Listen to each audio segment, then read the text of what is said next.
Okay guys, अब हमारा next chapter है आज गुडविल।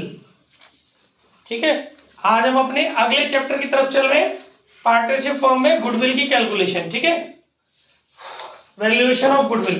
तो गाइस आपको ये पता ही है कि 2-3 मेथड है आपके कोर्स में। ठीक है, तो उसमें से पहले मेथड का नाम है method of valuation of goodwill. के अंदर जो पहला मेथड है वो आपका है एक्चुअल एवरेज प्रॉफिट मेथड। ठीक, और एक्चुअल एवरेज प्रॉफिट मेथड का अगर आप लोग फॉर्मूला जानते ही हैं सब लोग कि एक्चुअल एवरेज प्रॉफिट मेथड का फॉर्मूला होता है कि goodwill is equal to actual average profit into number of year purchases. Number of year purchases आपको क्वेश्चन में गिवन होता है, एक्चुअल एवरेज प्रॉफिट आपको निकालना पड़ता है। एक्चुअल एवरेज प्रॉफिट निकालने का आपका फॉर्मूला होता है एक्चुअल एवरेज प्रॉफिट अगर आपको निकालना है तो इसमें होता है total actual profits, total actual profits या बिजनेस प्रॉफिट्स या normal profits of previous years upon number of years. ठीक है ना, एक्चुअल प्रॉफिट्स। अब how to calculate actual profit वो आपको समझना है कि आपको अपने प्रॉफिट्स को नॉर्मल प्रॉफिट्स या एक्चुअल प्रॉफिट्स में कैसे कन्वर्ट करना है, शुद्ध कैसे करना है अपने प्रॉफिट को। तो देखिए भैया, आप लोगों की टीएस ग्रेवाल की बुक में एक फॉर्मेट दिया हुआ है, उस फॉर्मेट में आपको पता चल जाएगा कि आपको अपने प्रॉफिट्स को कैसे बिफोर एडजस्टमेंट्स वाले प्रॉफिट को आफ्टर एडजस्टमेंट्स वाला प्रॉफिट या एक्चुअल प्रॉफिट में कैसे कन्वर्ट करके ले जाना है या फ्यूचर मेंटेनेबल प्रॉफिट में कैसे बनाना है। तो बहुत ध्यान से सुनिएगा। सबसे पहले आपको क्वेश्चन में दिया होता है profit of previous year before adjustment, मतलब विदाउट एडजस्टमेंट या बिफोर एडजस्टमेंट जो प्रॉफिट आपको दिया है उसके अंदर आपको कुछ चीजें ऐड करनी है और कुछ चीजें आपको उसके अंदर से लेस करनी है। तो क्या क्या ऐड करना है, ध्यान से सुनो। एबनॉर्मल लॉसेस कौन कौन से हो सकते हैं, जैसे कि लॉस बाय फायर और लॉस बाय थेफ्ट, इनको आपको ऐड करना है। फिर loss on sale of fixed assets, ये भी आपके लिए एबनॉर्मल लॉस माना जाता है, loss on sale of fixed assets. फिर over valuation of opening stock, opening stock का ओवर वैल्यूएशन, क्योंकि इसकी वजह से हमारा प्रॉफिट रिड्यूस हो गया होता है, इसीलिए इसको ऐड कर रहे हैं। या फिर under valuation of closing stock, ये दोनों चीजें आपको ऐड करनी है, क्योंकि इसके पीछे रीजन है कि ये दोनों चीजों की वजह से हमारा प्रॉफिट रिड्यूस्ड हो चुका है। ठीक है, इसके अलावा नॉन रिपीटिंग नेचर के एक्सपेंसेस या नॉन रिकरिंग नेचर के एक्सपेंसेस जो फ्यूचर में नहीं होंगे बार बार। फिर कैपिटल एक्सपेंडिचर आपको ऐड करने जो कि आपने गलती से रेवेन्यू मान करके प्रॉफिट एंड लॉस अकाउंट से चार्ज कर लिए हैं, पर वो रेवेन्यू एक्सपेंडिचर है नहीं, फिर भी आपने उन्हें रेवेन्यू एक्सपेंडिचर ट्रीट कर लिया था, इस वजह से आपका प्रॉफिट रिड्यूस्ड हो गया था, इसलिए उसको वापस आपको एडेड बैक करना है। जैसे कि purchase of machine wrongly debited to purchase account, machine purchase की लेकिन गलती से आपने उसको परचेज अकाउंट में डाल दिया या किसी और एक्सपेंसेस में डाल दिया। फिर अब कुछ चीजें आपको लेस करनी है इस टोटल में से, क्या, एबनॉर्मल गेन्स, जैसे कि profit on sale of fixed assets, over valuation of closing stock और under value of opening stock, क्योंकि इनकी वजह से हमारा प्रॉफिट गलती से इंक्रीज हो गया था, लेकिन अब हमें अपने प्रॉफिट को नेचुरल बनाना है, नॉर्मल बनाना है, एक्चुअल बनाना है, तो इसको हमें लेस करना पड़ेगा। नॉन रिक्यूरिंग इनकम जो फ्यूचर में बार बार नहीं आने वाली, तो वो आपको लेस करनी है। नॉन ट्रेड इन्वेस्टमेंट से इनकम आ रही है, इंटरेस्ट आ रही है, वो क्योंकि ये business related normal business activity की इनकम नहीं है। मैनेजमेंट कॉस्ट लेस करनी है जो अभी तक आपने डिडक्ट नहीं की है, जो अभी तक आपने डिडक्ट नहीं की है। ठीक है ना, और कोई फ्यूचर एक्सपेंसेस जैसे कि इंश्योरेंस प्रीमियम वगैरह, ये सब चीजें आपको लेस करनी है, और ऊपर जो बताई थी चीजें इससे पहले वो ऐड करनी है, तब जो निकल के आएगा वो होगा आपका एक्चुअल प्रॉफिट। फिर मल्टीपल ईयर्स के एक्चुअल प्रॉफिट्स करके फिर आपको इनका एवरेज बनाना है, फिर उस एवरेज को नंबर ऑफ ईयर परचेसेस से मल्टीप्लाई करना है, आपको गुडविल मिल जाएगा। आज हम सिंपल एवरेज मेथड सीख लेते हैं गुडविल का फटाफट से। देखिए, इसी कड़ी में हमारा जो पहला क्वेश्चन है, सबसे पहले हमें करना है बच्चों एग्जाम्पल 7 टीएस ग्रेवाल फुल।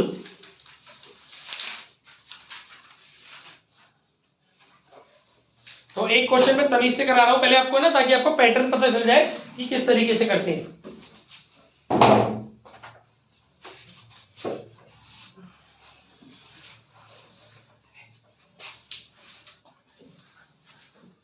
देखिए गाइस, आपको क्वेश्चन में बोला है Luv and Kush are partner sharing profit normal equally, they admit Shubh into partnership for equal share. मतलब इनका दोनों पार्टनर ऑलरेडी इक्वल थे, थर्ड वाले पार्टनर को भी इन्होंने बराबर के लिए बनाया है, यानी कि ओल्ड और न्यू रेशियो में दोनों मिल गए। फिर goodwill was agreed to be valued at 2 year purchase of average profit of last 4 year. Number of year purchases दिए 2 और एवरेज जो करना है वो आपको लास्ट 4 ईयर के प्रॉफिट्स को करना है। Profit for the last 4 years were, पिछले 4 वर्षों के प्रॉफिट दी जिसमें से थर्ड ईयर में हमें लॉस भी है, लेकिन इसके अलावा कुछ एडजस्टमेंट्स भी दिए हमें। पॉइंट नंबर 1 2 3 लास्ट में कह रहा है calculate the value of goodwill. ठीक है, तो चलिए सबसे पहले हम अपने एक अपनी एडजस्टमेंट टेबल बना लेते हैं कि कैलकुलेशन ऑफ एक्चुअल प्रॉफिट या नॉर्मल प्रॉफिट। देखिए गाइस, हम अपनी एक टेबल बना रहे हैं सिंपल सी, कोई फॉर्मेट नहीं है, लॉजिकल बन रही है। ठीक है, ये आपका प्रॉफिट का वो हो गया, ये आपका प्रॉफिट हो गया, ये ईयर हो गए, 3 ईयर है आपके पास, 4 ईयर है सॉरी, 1 2 3 4 प्रॉफिट लॉस। ठीक है ना, ठीक है करा मैंने, प्रॉफिट लॉस क्यों लिखा है, सॉरी थोड़ा सा गलत हो गया, इसको हमें क्या करना है, ईयर लिखना है ना, डायरेक्ट बनाओ 4 ईयर, तो या डिटेल्स लिख लो, पर्टिकुलर लिख लो, कुछ भी लिख सकते हो, पर्टिकुलर्स। ठीक है, या कौन सा ईयर था हमारा, फर्स्ट ईयर जो हमें दे रखा है वो दे रखा है 31 मार्च 2020।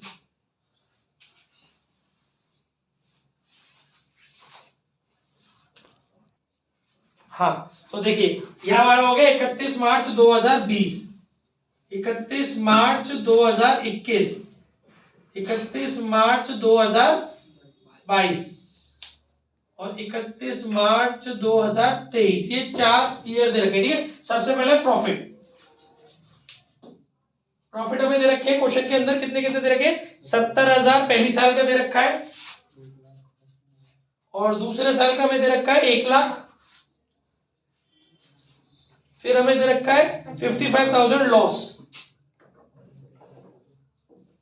फिर फोर्थ ईयर में हमें दे रखा है 1,44,000। ठीक है गाइस, अब हमें समझना पड़ेगा इसके बाद क्या सीन है। अब इसने बोला है the book of the account of the firm were perused and following was noticed. तो अब हमें समझते हैं क्या क्या चीज है। पहला point, firm had profit on sale of building, मतलब आपकी फर्म ने बिल्डिंग सेल की है, उस पर आपकी फर्म को प्रॉफिट हुआ है। ब्रैकेट में उसने लिखा है, क्वेश्चन में पढ़ रहा हूं मैं ये चीजें, abnormal gain of ₹10,000 during the year ended 31 मार्च 2020, यानी 31 मार्च 2020 को आपकी फर्म को प्रॉफिट हुआ है ना, और आपकी फर्म को 31 मार्च 2020 के प्रॉफिट में आपकी फर्म में एक एबनॉर्मल गेन शामिल है। और मैंने भी आपको बताया था कि अगर एबनॉर्मल गेन होगा तो वो आपका लेस हो जाएगा, तो लेस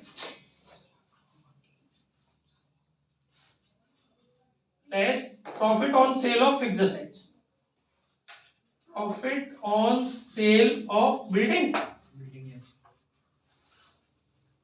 ब्रैकेट में एबनॉर्मल गेन, लेकिन केवल उसी ईयर में से करना जिस ईयर का इफेक्ट हुआ है। केवल 2020 का हुआ है तो 2020 में आप 10,000 रुपए माइनस कर देंगे। ठीक है, अब आपका बचा, ये हो गया 60,000, ये हो गया 1 लाख, ये 55,000, ये आपका 1,44,000। ठीक है, इसके बाद क्या हुआ, कैसे भी बना सकते हो, कोई फॉर्मेट नहीं है उसका, ये तो टेबल है बस एक। इसके बाद इसका आपका अगला हो गया, firm incurred loss on sale of computer, abnormal loss of 20,000 during the year ended 31 मार्च 2021। मतलब इसमें आपका 31 मार्च 2021 वाले प्रॉफिट की कैलकुलेशंस में एक एबनॉर्मल लॉस इंक्लूड है, वो आपको ऐड करना पड़ेगा। अभी आपने फॉर्मेट पढ़ा, ऐड, ये जो आपका एबनॉर्मल लॉस है किस नाम से, loss on sale of computer, add loss on sale of computer, bracket में एबनॉर्मल लॉस। तो ये केवल आपका उसी ईयर में से रेक्टिफाई होगा, तो 31 मार्च 2021 के, इसमें आपको ऐड करना है कितने रुपए बेटा, 20,000।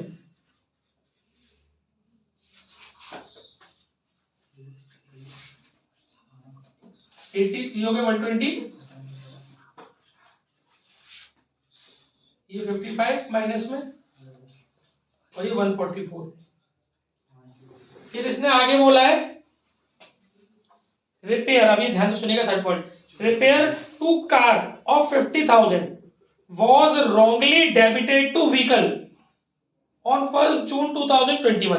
देखिए 1 जून 2021, 1 जून 2021, सुनिए 1 जून 2021, बच्चों ये वाला ईयर क्लोज कब होगा? 31 मार्च 2022।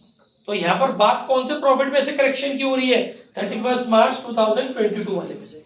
कई बार बच्चे 2021 देख करके उस एडजस्टमेंट को 2021 में घुसेड़ जाते हैं, उसकी डेट देखिए, वो 31 मार्च 2021 तक की बात होती, यहाँ 31 मार्च 2022 यानी कि 21-22 का सेशन ये है। तो 1 जून 2021 को क्या किया आपने? रिपेयर कराई। तो भाई रिपेयर करा रहे तो वो एक्सपेंसेस है, आपने व्हीकल में क्यों डाला? इसका मतलब अभी तक आपने रिपेयर माना नहीं है, यानी कि अभी तक आपने इस एक्सपेंसेस को लेस नहीं किया, तो आपको लेस करना पड़ेगा रिपेयर्स। कितने रुपए की रिपेयर कराई आपने? 50,000 रुपए की। अब आपका जो बच रहा है वो आ गया, ये आपका घट के आ गया बेटा, ये तो 60,000 ही रहा, ये 120 रहा, ये आ गया आपका। देखिए माइनस के 55,000 में से 50,000 रुपए आप और माइनस कर रहे हो, है ना? माइनस के 55,000 में से 50,000 और माइनस करो तो ये माइनस के हो गए 1,05,000, ठीक है ना? माइनस माइनस प्लस हो जाते हैं, साइन माइनस करा जाए, क्योंकि वो कोई पॉजिटिव थोड़ी नहीं, वो तो खुद नेगेटिव है, उसमें से और माइनस कर रहे हो तो माइनस में माइनस और बढ़ गया ना, और फिर ये हो गया 1,44,000। अच्छा, आपने क्या करा था? गलती से आपने इसको असेट्स एज्यूम कर लिया था, तो जब आपने इसको असेट्स माना तो आपने इस पे डेप लगाया होगा उस ईयर में, तो यही वो कह रहा है कि आपने डेप्रिसिएशन लगाया 12% से स्ट्रेट लाइन मेथड से।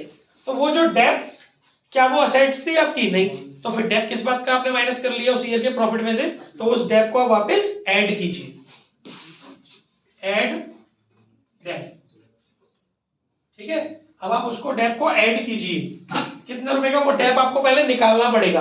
देखिए 50,000 रुपए की आपकी असेट्स है जो थी नहीं, आपने मान ली थी, और उस पर जो परसेंटेज दिया है वो दिया है 12%, और ये आपने किया है 1 जून को, है ना?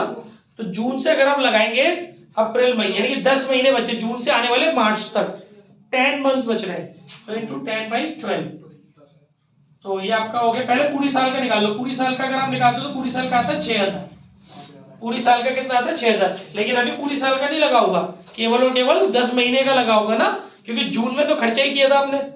तो 6,000 पे कन्वर्ट कर लो इसको 10 मंथ में, 10/12, तो ये हो जाएगा 5,000। तो वो 5,000 रुपए आपको डेप वापस ऐड करना है।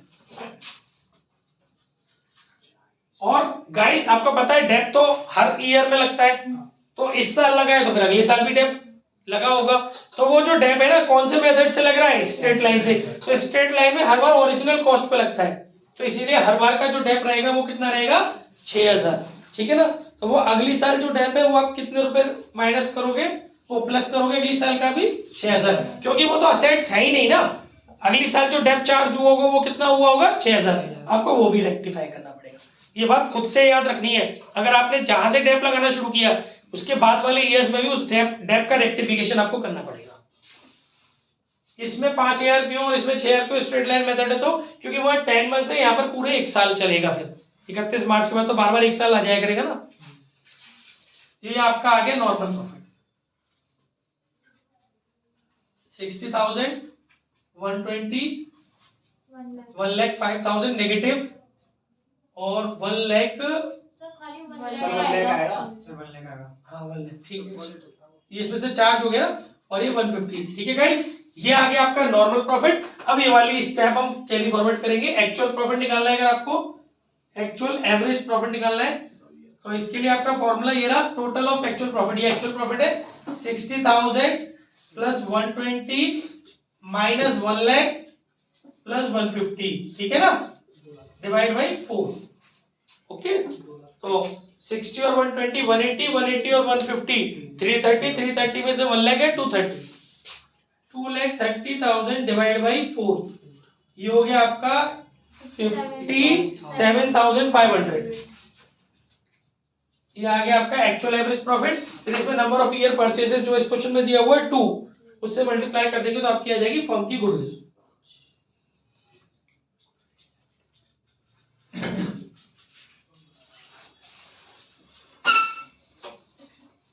आ गया सबको समझ में अच्छे से? कोई डाउट, कोई दिक्कत, कोई समस्या? ओके गाइस, ये वाला क्वेश्चन हमारा हो गया। इसके बाद अब हमारे जल्दी जल्दी समझते हैं अगला क्वेश्चन है example 4 DK full. Example 4 DK full. पीछे से बैकग्राउंड म्यूजिक मत दीजिए प्लीज। गाइस ये जो एग्जाम्पल 4 है ना, ये एक्चुअली डीके में अलग से चैप्टर नहीं है गुडविल का, ये चेंज इन पीएसआर चैप्टर है डीके के अंदर, उसका एग्जाम्पल 4 है। क्योंकि गुडविल और चेंज इन पीएसआर एक ही में क्लब करके दे दिए डीके के अंदर। तो चैप्टर चेंज इन पीएसआर माना जाएगा पर कॉन्सेप्ट गुडविल का है उसके अंदर। एग्जाम्पल 4 आप देखेंगे, फुल लिखा है मैंने, जल्दी से सुनिए ध्यान से। ये कह रहा है ए और B are partner sharing profit equally, they agree to admit C for equal share. For this purpose goodwill is to be valued at 150% of the average annual profit of the last 5 year। तो देखिए वो जो number of year purchases मैंने वहां 2 किया था ना, तो जहां आपका एवरेज प्रॉफिट आ जाएगा ना उसमें 150, उसका 150% निकाल देना, यानी इंटू 150 और डिवाइड बाई 100। तो इस तरीके से भी आपकी गुडविल निकल आएगी। लास्ट वाला फॉर्मूला नहीं लगेगा कि goodwill is equal to actual average profit into number of year purchases, क्योंकि यहाँ पर नंबर ऑफ ईयर परचेजेस नहीं है, यहाँ पर एक्चुअल एवरेज प्रॉफिट को 150% करना है। तो जो भी आपका एक्चुअल एवरेज प्रॉफिट निकल के आएगा इंटू 150 डिवाइड बाई 100। बाकी 5 ईयर के आपको प्रॉफिट लॉस दिए हुए हैं। इसके अलावा इसमें 2 बढ़िया बढ़िया एडजस्टमेंट दिए, ध्यान से सुनो। फर्स्ट एडजस्टमेंट है ड्यूरिंग द ईयर एंडेड, ध्यान से सुनिएगा, during the year ended 31 March 2020 and assets of the original cost of 2 lakh with a book value of rupees 1,50,000 was sold 1,24,000। तो बच्चों इस क्वेश्चन के अंदर आपको जो ओरिजिनल वैल्यू दी है ना वो कंफ्यूज करने के लिए दी है, क्योंकि अगर आपको अपना लॉस और प्रॉफिट पता करना है एसेट्स को सेल करने पर, एबनॉर्मल गेन हुआ है या एबनॉर्मल लॉस हुआ है ये पता करना है, तो उसका फॉर्मूला होता है sale value minus book value या फिर book value minus sale value. तो कॉस्ट प्राइस का कोई यूज ही नहीं है। तो भाई आपको बुक वैल्यू दी है 1,50,000 और आप उसको सेल कर रहे हो 1,24,000 में, तो बुक वैल्यू में से अगर सेल वैल्यू मतलब बुक वैल्यू कम है, सॉरी बुक वैल्यू ज्यादा है और सेल वैल्यू कम है, तो आपको लॉस होता है। तो आपको कितने रुपए का लॉस हो रहा है? 26,000 रुपए का। 1,50,000 में से 1,24,000 आप लेस करोगे, 26,000 रुपए का लॉस हो रहा है, और वो लॉस काय में इंक्लूडेड है? 31 मार्च 2020 के प्रॉफिट में इंक्लूड है। तो एबनॉर्मल लॉस आपका प्लस होता है, तो 31 मार्च 2020 के प्रॉफिट में आप 2020 वाले प्रॉफिट में से आप एबनॉर्मल लॉस के 26,000 रुपए प्लस करेंगे। घर पे जाके वीडियो धीरे धीरे सुनोगे तो आराम से सॉल्व कर पाओगे क्वेश्चन। इसके अलावा सेकंड एडजस्टमेंट है ऑन 1 अप्रैल 2021, यानी 2021-22 की बात हो रही है। 1 अप्रैल 2021 यानी कि जो भी करेक्शन होगा वो 31 मार्च 2022 वाले प्रॉफिट में से होगा। To computer costing 1 lakh rupees, देखो 1 लाख ईच नहीं लिखा, 1 लाख रुपीज, तो उनकी टोटल कॉस्टिंग 1 लाख रुपीज है। बेवकूफों की तरह 1 लाख का इंटू 2 में मत कर देना, ईच लिखा होता तब 2 में मल्टीप्लाई कर दी। तो जो हमारे कंप्यूटर थे 1 लाख रुपए के were purchased and were wrongly debited to travelling expenses, ये पीछे वाले से अलग है। मतलब इस बार आपने अपने असेट्स को एक्सपेंसेस मान लिया है, तो ये तो गलत है ना। तो आपको इसको वापस ऐड करना, क्योंकि इसको एक्सपेंसेस मानने की वजह से 31 मार्च 2022 को आने वाला प्रॉफिट डिक्रीज हो गया होगा, तो आपको इसको वापस ऐड करना पड़ेगा। किस में ऐड करोगे? 31 मार्च 2022 वाले में ऐड करना, 21 में मत कर देना। कितने रुपए ऐड करोगे? 1 लाख रुपीज। अब बच्चों ये तो आपकी एसेट्स हो गई, तो इस पे डेप्थ लगनी चाहिए, लेकिन वो लगी नहीं होगी क्योंकि आपने इसको एसेट्स ही नहीं माना था।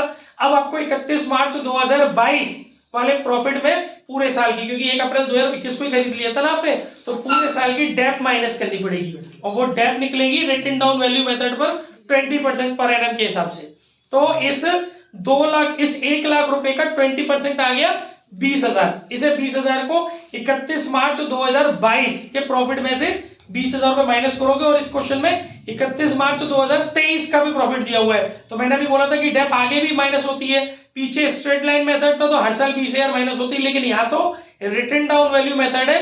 तो अब आपकी जो असेट्स की WTV रफ में निकालोगे 1 लाख में से 20,000, क्योंकि 1 लाख की असेट्स थी, 20,000 की डेप लग गई। अब आपका बचा WDV उस असेट्स का 80,000, उस 80,000 का 20% निकालोगे 16,000। नेक्स्ट ईयर 31 मार्च 2023 के प्रॉफिट में से वो 16,000 रुपए माइनस हो गया डेप के। बस यही था इसमें। नेक्स्ट क्वेश्चन, कॉपी पे करना था ये वाला पूरा। नेक्स्ट क्वेश्चन, एग्जाम्पल 5D के, शायद यही था एग्जाम्पल 5D के, नहीं सॉरी, नेक्स्ट क्वेश्चन है एग्जाम्पल 5TS ग्रेवाल, और ये पार्ट पूरा नहीं करना, केवल पार्ट। देखिए इस क्वेश्चन में क्या है बेटा, इस क्वेश्चन के अंदर हमें पॉइंट नंबर 2 और पॉइंट नंबर 3 समझना पड़ेगा बहुत अच्छे से, और ध्यान से समझना पड़ेगा, थोड़ा अजीब सा पॉइंट है। पॉइंट नंबर 2 में देखेंगे लिखा हुआ है during the year ended 31 March 2021 a machine was destroyed in the accident. हमारी एक मशीन एक्सीडेंट में खराब हो गई, नष्ट हो गई, डिस्ट्रॉय हो गई, and 30,000 was written off as loss in the profit and loss account. और आपने 31 मार्च 2021 का जो प्रॉफिट निकाला है उसमें आपने इस लॉस को कवर कर लिया। गलत किया ना, क्योंकि ये कैपिटल लॉस है ना कि रेवेन्यू लॉस।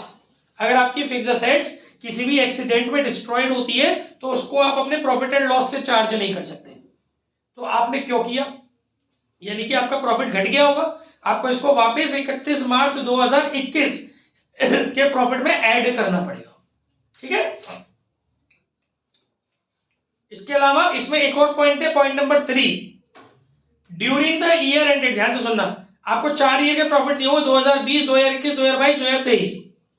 ये कह रहा है during the year ended 31 March 2022 firm assets were not insured due to oversight. मतलब आप वैसे तो आप अपने आप insurance premium being 10,000 it is an expenses and incurred every year. मतलब आपके इंश्योरेंस प्रीमियम एक नॉर्मल एक्सपेंस है और आप इसको हर साल लगाते हो, लेकिन 2022 में पंगा हो गया आपसे, आप ओवरसाइट की वजह से लगा नहीं पाए, थोड़ा कम बढ़ती की वजह से आप किसी भी कारण से आप अपनी इंश्योरेंस उस ईयर में अपनी एसेट्स का करवा नहीं पाए। पर ये तो गलत है ना, इंश्योरेंस तो आपके लिए नॉर्मल एक्सपेंस है तो आपको करवाना चाहिए था। इसका मतलब आपको उस ईयर प्रीमियम इसका देना चाहिए था, क्योंकि इंश्योरेंस जब हम कराते हैं तो उसकी किस्त देते हैं प्रीमियम, तो वो प्रीमियम आपको देना चाहिए था। तो वो प्रीमियम कितना बनेगा आपका 10,000 रुपए। तो इसका मतलब 31 मार्च 2022 का जो प्रॉफिट है उसमें इंश्योरेंस प्रीमियम माइनस नहीं हुआ है, अब आपको करना पड़ेगा। तो उस ईयर के प्रॉफिट हर साल मत कर देना, बाकी तो आप नॉर्मली लगाते जा रहे हो, लिखा है ना, तो है it is an expenses incurred every year, हर साल आपका हो रहा है, लेकिन 22 में रह गया तो 22 का दे दो, 22 में से प्रीमियम माइनस कर दो। आई होप समझ में आ गया होगा। तो ये पार्ट था। अब अगला एग्जाम्पल है एग्जाम्पल 5D के, ये फुल करना है।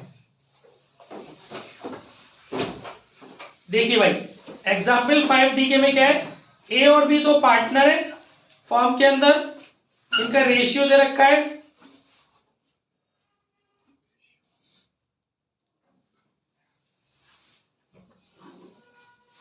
बहुत अच्छा क्वेश्चन। ए और B are partner in a firm sharing profit and losses in the ratio 2:1। They decided to take C into partnership for 1/5 share. ये 1/5 शेयर के लिए लेके जा रहे हैं ऑन 1 अप्रैल 2022 को। For this purpose goodwill is to be valued at 80% of the average annual profit. तो यहां तक तो कोई दिक्कत नहीं, जैसे वहां 150% था या 80% है, इसमें भी नंबर ऑफ ईयर परचेज की जगह लास्ट में 80/100 कर देंगे। लेकिन इसने बोला क्या है, ऑफ द प्रीवियस 3 और 4 year whichever is higher. यानी आपको पिछले 4 वर्षों का प्रॉफिट क्वेश्चन के अंदर दिया हुआ है, पहले आप 3 ईयर का प्रॉफिट करिए, उसका टोटल करिए, उसका एवरेज करिए। तो मुद्दा मतलब क्या है कि वो 3 ईयर कौन से होंगे। सबसे बड़ा पंगा इसमें ये होता है, आपको 2019 दिया, 2020 दिया, 2021 दिया और 2022 दिया है, और आपने नए वाले पार्टनर को 1 अप्रैल 2022 को एडमिट किया है। तो मालूम है जो 3 ईयर होते हैं वो जस्ट कंसेक्यूटिव 3 ईयर होते हैं, यानी कि 2022 वाला लेंगे आप, 2021 वाला लेंगे और 2020 वाला लेंगे चेक करने के लिए। और बहुत से लोग जल्दबाजी ऊपर से 3 ले लेते हैं, क्योंकि लिखा 2019, 2020, 2021 और 2022 है, तो बच्चे क्या सोचते हैं 2019 का ले लो, 2020 का ले लो, 2021 का ले लो। नहीं, उल्टे चलना होता है। तो आप एक तो लेंगे 2022 का 1,20,000, 2021 का लेंगे 76,000 और 2020 का लेंगे 80,000 प्रॉफिट। तीनों प्रॉफिट को जोड़ेंगे और 3 का डिवाइड लगाएंगे तो आपको एवरेज मिलेगा 92,000।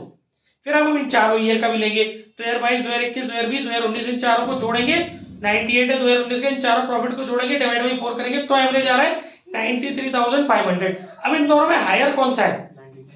4 ईयर वाला, तो इसको लेकर के इसका 80% करेंगे, गुडविल मिल जाएगी। समझ में आ गया? पहले 3 ईयर का एवरेज करेंगे, फिर 4 ईयर का एवरेज करेंगे, इन दोनों एवरेज में से जो एवरेज हायर होगा उसका 80% करेंगे, फर्म की गुडविल आ जाएगी। नेक्स्ट है आपका एग्जाम्पल 1 टीएस ग्रेवाल फुल।